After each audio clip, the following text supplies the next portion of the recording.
Welcome back to the Investor Blueprint. Today, we're taking a road trip out to Lansing. Let's go on a road trip, baby. Welcome back, got Reggie. the snacks all packed up. We got drinks on ice. Let's just cruise out, see what's happening. That's good to see you. It's good to see you. Last episode, we had Carol with us, and what a great episode. Wow. If you guys have not seen that one, definitely go check it out. Talking about the 1031 exchange. If you don't know what that is, we explain that. We talk about different ways to hold title, pros and cons of all of that. Yep. And again, just to remind everyone, this is all about investment properties. So, it's not one size fits all. There's different scenarios for different situations. And we want to bring that knowledge to you guys on just the common person that doesn't know anything about it. It's not a trust fund kid. He's working hard, W-2 job. How do I grow assets? How do I grow in real estate? And got another great show lined up. Going to analyze a couple deals and excited to jump into it, man. Yeah. Yeah. Well, before we analyze those deals, we talked about this. The first couple episodes, we talked a little bit about me and my history and what I did and where I'm at right now. And today, before we dig into these two multifamilies, Reggie, why don't you tell us about you?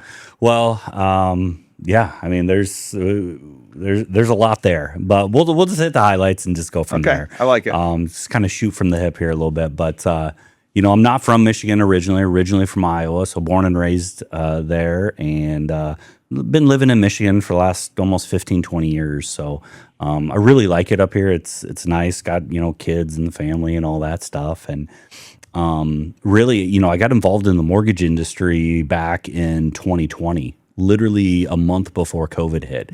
And I was always worked in sales, but real estate has always intrigued me, right? Property and ownership and investment real estate. And, you see the late night TV things, or you talk to people and it's like, hey, they own rental properties and everything else. You're like, oh man, that's awesome. How does that work? And so I've always wanted to get into real estate. And really for me personally, 2020 was just a crazy year. Just a lot going on, and a lot of life changes happened. Absolutely. Went through a divorce, and really had a lot of growing up to do myself, just personally, emotionally, mentally, everything else. And I just was like, hey, let's do it. Let's get into the real estate business. I didn't know if I wanted to be an agent or on the mortgage side. So I interviewed agents, I interviewed mortgage people, and I was like, hey, what are the pros and cons? What do you think I'd be good at and everything? And everything lined up to be, on the mortgage side, just fit my lifestyle better, fit my personality a little bit better. So I was like, cool, let's do this. And so it's, as you could probably attest, the real estate industry as a whole it can be a roller coaster, man. Like when times are good, but as soon as they go bad, man, they can be crazy. And so I got in, like I said, right before COVID. And so I don't know what a normal market is. Like it just seems like, there's always something going on, whether we have historically low rates or, all of a sudden rates shoots up into the 7s and 8s, and it's like, what in the world just happened? And and so it's just it's kind of wild, but it's a great industry, and I'm excited to do this podcast because again, I want to get involved with this because I see this as a long-term play. Like you want to talk about retirement money, you want to talk about all of that. Real estate can do a lot of heavy lifting for you because like we've been talking about, last episode with Carol and then the previous episodes too, talking about, how you're leveraging more than just your, what you put into the market. So if you have, 80,000, 100,000, 300,000 in an investment account, you're only leveraging or getting the gains on that certain amount. Right. As opposed to on the real estate side, you're getting the market gains of a $700,000 house or a $400,000 house or a $300,000 house or whatever it may be. So you could really, boost and make up a lot of time, if you will, through real estate investment. So, I'm excited to really dive into this a little bit more and kind of go from there. So that's kind of a quick overview. I probably went a little bit longer than I was thinking. But I didn't know if you had any questions or whatever. But we're an open book, so for the most part. But on this podcast, anyway, for the most part. Yes. Well, I appreciate. Once again, I appreciate our relationship. Yeah. And, I'm really excited what this is bringing to the table for people out there. Yeah. And I feel I told you, I talked about my career and where I was at. And my God, we talked for probably 20 minutes. Oh, for sure. And I said, we got to talk to you. Yours is interesting. I like yours. I just get curious. Mine's like, man, this is whatever. All right. But yeah, I mean, and the cool part about this is, we're just doing this as we want to educate people, right? We want to give people the tools to be able to look at a property, assess it, and really move forward with it. And it's not like some pie in the sky stuff. And we were talking a little bit before while we were prepping for this episode. We want to be real with our numbers, and we don't want to overshoot things and be like, oh, you can get rents to, $3,000 a month for this thing, when in reality it's only $2,000, right? Right. We're not going to blow smoke just for the sake of trying to get you in and excited. We want to show you the real thing, right? Right. Because not only do we want to help you, we want to help ourselves and help us understand and grow our own portfolio and our own assets and everything else. Absolutely. So, but yeah, it's a little bit about me and kind of what's going on. Awesome. Well, where are we going to go? What are we going to dig into today? Yeah, so let's look at a couple properties. This first one, this is going to be a duplex. Okay, so the two previous or the deals that we've looked at before, they were more like, we looked at one that was almost $1 million or $900,000. I don't remember how much it was. We've looked at some that were like 400 and change. And I was like, you know what? For this episode, let's dial this way back. Right. Let's because some people don't have, you need 20% down at 900,000. That's 180 grand right there. Correct. Plus closing costs. So you're north of 200 grand. Some people don't have access to 200 grand cash to close on a property, right? Yeah. So we're looking at, hey, what about the 100,000 to 200,000 range? What can we find in that, or low twos? And does it make sense? And so that's what we wanted to do. So we found a duplex. All right. Yep. So a duplex, if you don't know, is two units, and both units have 2-bed, 1-bath per unit. Now the asking price on this one's $150,000. So there's current rent of $1,800.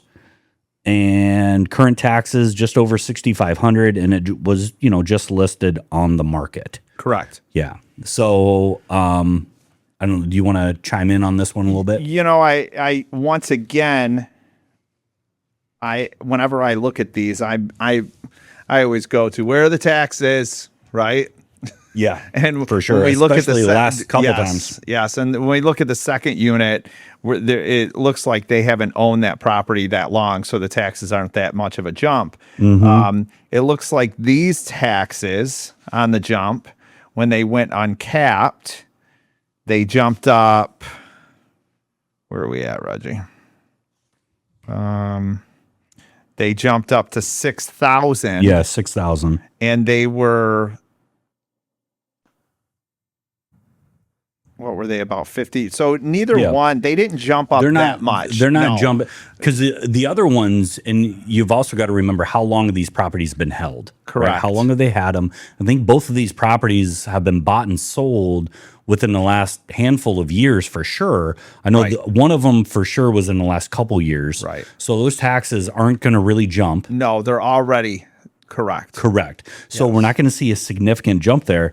But even looking at this, so let's say we buy it at $150,000 and put 20% down. Yep. Right. So that's going to be $30,000 there. So we're going to loan on $120,000. If we do a DSCR loan at 7.25%, 30-year amortization, you're looking at about almost $42,000 to close, because that's going to include your down payment, your escrows, any prepaids, title fees, lender fees, the appraisal, all in. Right. You're looking at a mortgage payment of $1,523, right? So if we look at the gross rents are, let's say it's $1,800 right now, because it is. If we take 75%, and again, if you're new to this program, what we like to do is be a little bit more conservative, and we're going to look at it from a 75% rule, right? So what we're going to do is take your current rent times 0.75, and that's what we're going to count for the amount of cash flow you're going to get every month from this. Now, obviously, that's a very conservative rule, but you've also got to remember, you've got to set aside things like, for HVAC, the roof, any flooring, any electrical, any plumbing, all of that stuff. Correct. Plus, you need to account for if somebody leaves and you're vacant, it's going to take a couple months for you to, get the place cleaned up, back on the market, get it rented, vet the tenants and the possible people looking to rent it, and then actually find somebody to pay you to get in that house, right? So it's going to take 2 or 3 months. Well, and like I talk about, it's $2,500 to $3,000. Yeah. Every time you get a new tenant, and so you have to think about that. Yeah. So, do you think the rent's low? Yeah. From what it's showing, I mean, when we look at the numbers here, I mean, we are near downtown Lansing. Yep. So it looks like the rent's low. I question if they have bought it in the last couple of years, why haven't they raised the rent? And so this is where, looking at one of these properties, me as the realtor, I would dig in more and look at the rent rolls. And sometimes, I mean, when we even look at it on the MLS, like, they didn't give a lot of information. Yeah. And so I'm going to dig in a little bit more. Hey, do you have the rent rolls? Do you have any additional information to try to justify because my client purchasing this house, Because it's quite possible that the person who bought this house a couple years ago just kept, there was already tenants in it. Maybe they just kept those same lease agreements there, and they've just kept going at this same rate as far as rent goes, and not wanting to rock the boat, not wanting to do any raised rents or anything like that. So they've just gone with status quo, right? Is it that case where they've just said, well, they've been renting them out basically $900 a side, so $1,800 total. It's fine because it covers the mortgage and whatever. But, what we were looking at is it's probably going to be about $1,100 a month. So you're going from a $900 per month, income from or cash flow in from the rent per side of $1,800 to now let's raise it up to $1,100. So, we're going to be at $2,200. Correct. Right. So, and then you also have to think, like, when we're dealing with these homes near Michigan State, I mean, we were just talking, like, sometimes they get per rent per room. Yeah. And so did this realtor put the correct information on here? Is this $800 a bedroom, or is this $800 a unit? Yeah. And so this is where everything changes, right? Because now, do we really have the correct information here? We can sit and look on the MLS, and this is where I get the calls all the time, right? Well, look at this. It looks so good. Or what's your thought? Well, let me get the information from the realtor, because did they forget to put some information on there? There's a good chance. Well, and you're talking about a college town, right? And I don't care if you're talking about Michigan State, U of M, Ohio State, Florida, University of Texas, Iowa State, wherever you're at, right? I'm glad you said Iowa State, not Iowa. Not a Hawkeye fan. But I didn't know that, but I did. But, you're not having tenants there year round. Correct. Right? So is this a case where you're having renters there for 9 months or 10 months because they're there from basically August through May?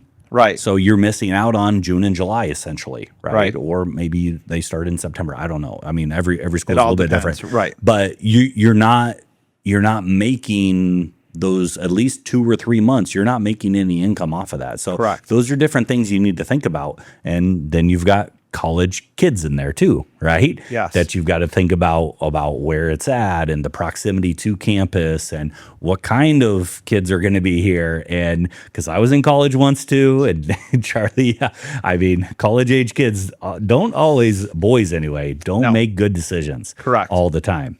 So, and you get the security deposits, right? But that doesn't mean you're still down on these units because you have to get them repaired. Yeah. So it's all fine and dandy that you got the money to repair it, but what if there's enough damage and you can't put somebody in there? Exactly. So these are all things you've got to think about too. I know people who love college towns, right? And they fight tooth and nail to try to get, if anything pops up near campus and in a college, they are jumping on that like crazy. Yes. Other people I know, they don't want anything to do with it because they just want that long-term stability of having a family in there and, not having to worry about the turnover every year or anything like that or missing rent, whether it's, 1 month, 2 months, or 3 months. They want that constant cash flow, and they'd rather have the long-term security of long-term renters as opposed to every year there's a new 18, 19, 20-year-old kid in there. Right. So something to think about with that. But so the way it sits right now with 1,800, we're actually going to be at a negative with the 75% rule by about $173 to the negative. Okay. So at that level, to me, it's not terrible. Like, I don't mind this deal because, again, I think we can raise rents for this, especially if we can raise rent to $1,100. It's going to be a cash flow positive of $130. So we've got about that'd be $300 swing here. Correct. To the and positive. I'm curious here as we look at this, and I tried to get a hold of the realtor, didn't call me back, but there's some numbers missing in here. Yeah. Because if you, in fact, are renting by the room up there, and that's what they do a lot, you're not renting a room up there for $225 a month. I mean, they're charging a lot more than that. Yeah. So this is close enough to take a deeper dive into this and 100%. go, this could be a really good investment property. And you're not coming up with a ton of money. It's not like what you said where, hey, they got to come up with $180,000. Yeah. Like, this is a good passive income property for somebody just starting out. And I mean, I'm surprised this has been on the market 7 days. Maybe that's why the realtor didn't call me, because they already have an offer. They're entertaining offers and doing that. Yeah. So I think this is a really good opportunity for someone. I mean, to me, even at the lower rents, again, I think it's a yellow into a green light. Yes. At the higher rent at $2,200, I think is a green light all day long. I agree. I 100% agree. And yes. Yeah. So look at that. We got our first green light property. I like it. Hey, let's take a pause for our sponsors and we'll get back at it. We're going to take a quick pause for our sponsor, Valor Collective. For years, your life has been defined by the badge, the uniform, and the heavy lifting that happens beyond the four walls. You've stood the watch and held the line. But what happens when the shift is finally over? Valor Collective presents From the Badge to the Beach. They've built a nationwide network of elite agents who specialize in helping the heroes community find their version of paradise. Whether it's a coastal retreat, a mountain sanctuary, or just a quiet piece of land far from the sirens and the stress, they are the bridge to your next chapter. They understand that after a career of service, you aren't just looking for a house, you're looking for the peace you've earned. When you're ready to transition from the front lines to the shoreline, there is only one place to go, OneRealMove.com. No matter where you're looking to plant your flag, Valor Collective has the recon and the reach to get you there. OneRealMove.com. From the badge to the beach, because you've protected our world. Now it's time to enjoy yours. All right, well, let's dig back in this. So we looked at property number 1. Now we're going to dig into property number 2. This property is a little bit a ways from downtown. Okay. But what I do understand is sometimes these kids don't want to be right near downtown, right? But it's still a 2-unit property. Yep. This one, I believe, is the one that you had brought up that they've only owned this for 2 years. Yeah. Yeah. And so the difference in taxes, I mean, so this property is $218,000. Yeah. And one unit is 3 bedrooms, 1 bath, and then 1.5. And then the other unit is 2 bedroom, 1.5 bath. It's a 3 and a 2. Yep. Right. And so I always go to the taxes first, right? But when you look at the taxes, the current taxes are $79.48, which is about $660 a month. It's only going up to $88.13 a year. So it's only an $850 jump. So that's not huge. It's not like some of those properties we've looked at the last couple episodes where it's $400 or $500 a month difference. This is $70 a month. Correct. So it's not crazy. Right. Yep. So looking at the current rent right now, we're looking at $1,874. Here, this is another question for these properties, especially in College Town, right? Like, did the realtor give us the correct numbers? Are they getting that per room, or is that the true rent? I mean, I don't know. I can't believe that they're only charging. They have on here the 3-bedroom. They're only charging $875 for a 3-bedroom. Like, something doesn't feel right. In these numbers. And so this is just where, just digging in to figure out what's going on. What else do you have here, Reggie? Yeah, and we'll get into, again, we got to look at these rates, the rent rates, to figure out what's going on. But if we look at this from the number standpoint, the taxes are going to go up. It's only about $70 a month, so it's not crazy. So if we got a purchase price of $218, we've got a 20% down payment. So that it's going to bring our loan amount to $174,400. Our total cash to close is going to be $56,445. So just under $56,500. That again includes your down payment, escrows, prepaids, title fees, lender fees, appraisal, all the things, all in. Your total mortgage payment, which is your principal, interest, taxes, insurance, is going to be $21.24 a month. Okay. So, definitely manageable. And again, if we look at this, a 3-bedroom going for $875 a month, something seems off there. Correct. I mean, that needs to be $1,400, right? At least. Well, depending on the area, is it updated? Correct. Things like that. But and this is where getting that additional information. I mean, this is even looking at this. I mean, just like the first property we looked at, the numbers. When you first look at the numbers here, you're like, run. Yeah. Right. But there's no way that, especially when we know that they get the rent sometimes for each room, there's some things missing here. Yes, I mean, you show there's a deficit of $700 a month. Yeah, you're losing $700 a month with the 75% rule. Correct. So it's conservative. It is. But this is just, we went into College Town, so this was a little bit different for us, right? Than the last few properties we've been looking at. And so I think this is, as a realtor, this is where we have to dig a little deeper and find out from the agents, the listing agent, okay, is this per room? Yeah. Or is this for the whole unit? Yeah. What is this? Because if we change that to per room and you're getting 800 and what did we say? 890. Where is it at? Per room of what we would want? Right. So if it's truly saying 875 and that's 875 per room instead of 875 for the whole 3-bedroom, 1.5 unit, that changes everything. Yeah. I mean, there's that extreme passive income that we have to look at. Yeah. So, and this is what we're looking at getting into these college towns, Yeah. right? And every college town is going to be a little bit different, right? Correct. I mean, it depends on the demographics of the college. Correct. And what type of student it attracts in and everything else. But even if you look at it, let's say we go $1,100 on the 2-bedroom, 1 bath, and do $1,400 for the 3-bedroom, 1 bath. That's a rent roll of $2,500.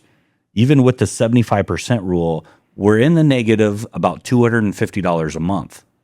But I still think this is really worth looking at, because 3-bedroom, 1 bath at $1,400 per month, that could even be a little low.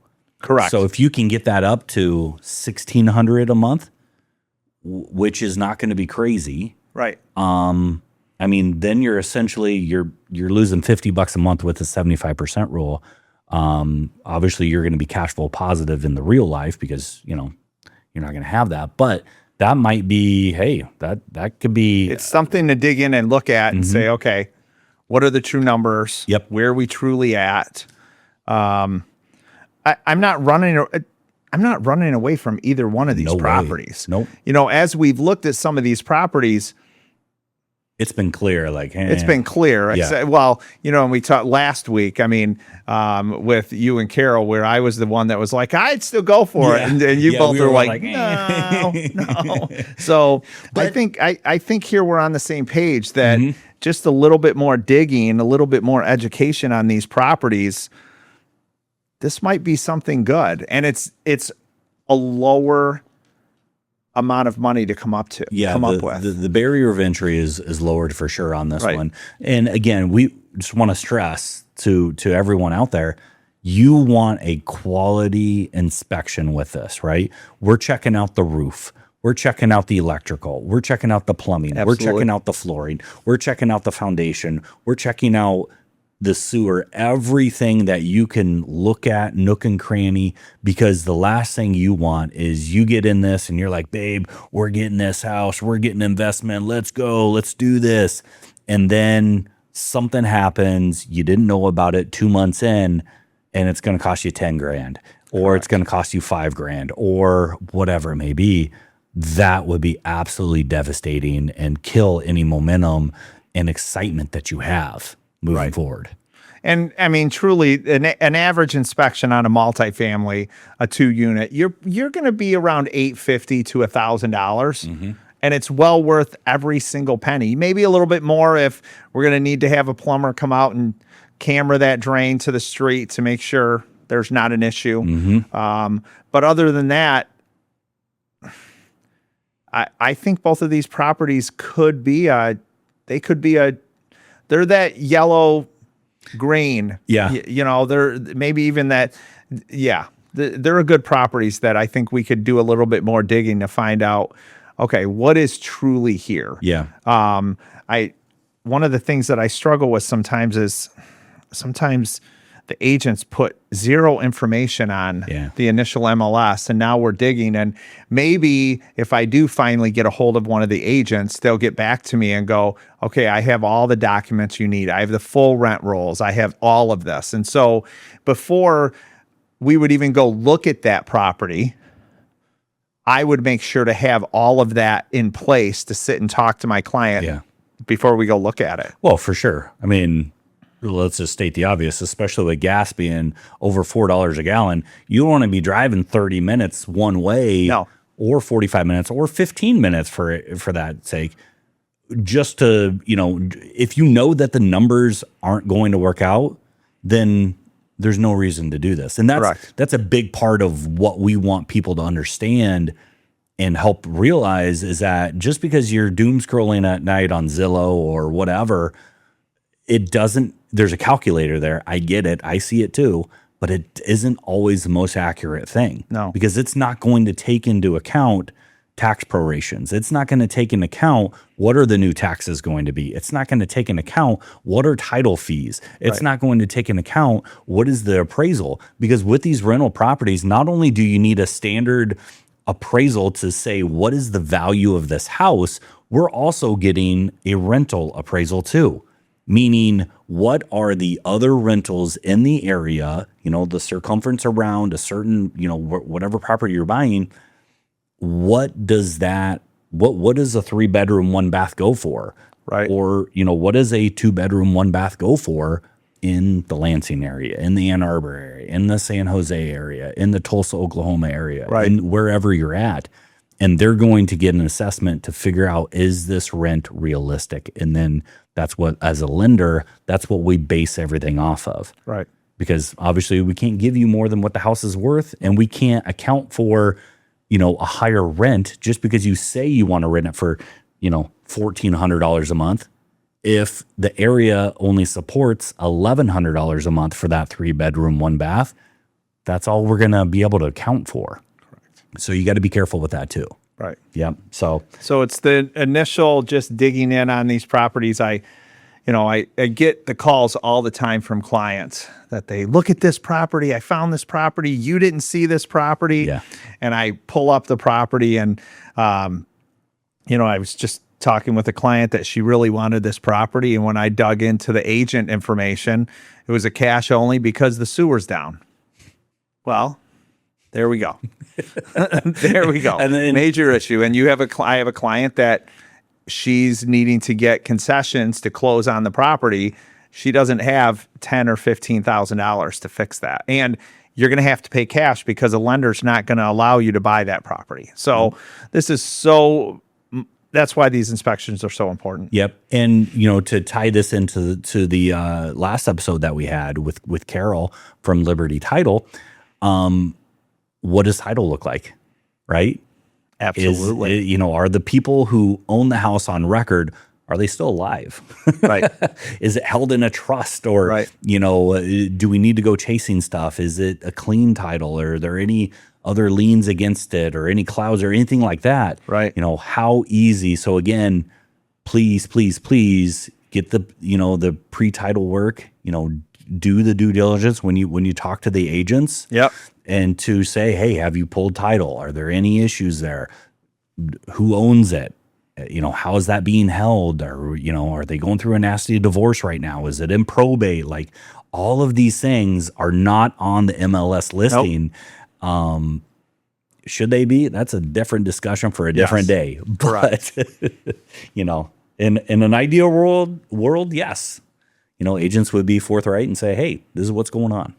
But so, Reggie, I think we look at these two, and I think both of these properties are outstanding, are something that we could definitely dig 100%. In a little bit more. The first one, I think, is absolutely green light. If looking at the pictures and you do, a drive by yourself and just to check out the area, if you're close to it, obviously there's some people that buy property out of state, and they kind of trust the local agents and Correct. The local people to do the footwork for them. But if you can, drive by and see what are the neighbors like, because that's something that we haven't talked about either. No, like, what area of town is this in? It's still the location. Yep. Location, right? Mm-hmm. I mean, I can't what does the neighbors look like? I mean, I just showed a property yesterday that the neighbors on the right side had 14 boats in the backyard. Well, yes, the house looks great and the pictures look great, but there's your neighbors next door. Yep. 14 boats in the back. Is that what you want? So do you want to hear the grinding of the metal grinder as he's like, cleaning the boats up and doing work at 10:30 at night, right. And the shop music and everything else that you've got to deal with. Right. Exactly. It's about location. It's about looking at everything before we make a decision. So absolutely. But again, it's just about education on this. Yes. Knowing what to look for, how do the numbers work, everything else. So obviously, if you guys have any questions about that, shoot us an email. We've got all of our contact information in the show notes. Yep. So make sure you just reach out to us and let us know how we can help, man. We'd love to. We'd love to help. Reggie, it was great to see another great episode. Absolutely, brother. And until next time. Absolutely. Have a great day. Thanks. Now, this show is brought to you by The Mortgage Cowboy. The mortgage industry has done an incredible job of making things more complicated than they need to be. Now that complexity, it comes at a cost, and everyday people pay for it. Now, I built the Mortgage Cowboy brand around one simple idea: to give straight answers, no jargon, no runaround. Whether you're financing your first investment property or your fifth, my job is to make sure that you understand exactly what you qualify for and why. Whether it's DSCR loans, investment property financing, or creative solutions, my team and I, we have the ability to lend in almost every state. Check out reggieosborne.com or connect with me on all the social platforms, reggie.osborne. Now, as a reminder, the content of this podcast is for educational and informational purposes only and represents the personal opinions of the host.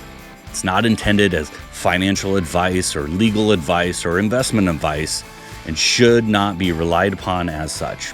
Always consult with a licensed professional regarding your specific situation. Reggie Osborne, NMLS 1934542, Cornerstone First Financial, NMLS 173855, Equal Housing Lender. This is not a commitment to lend, not available in all states.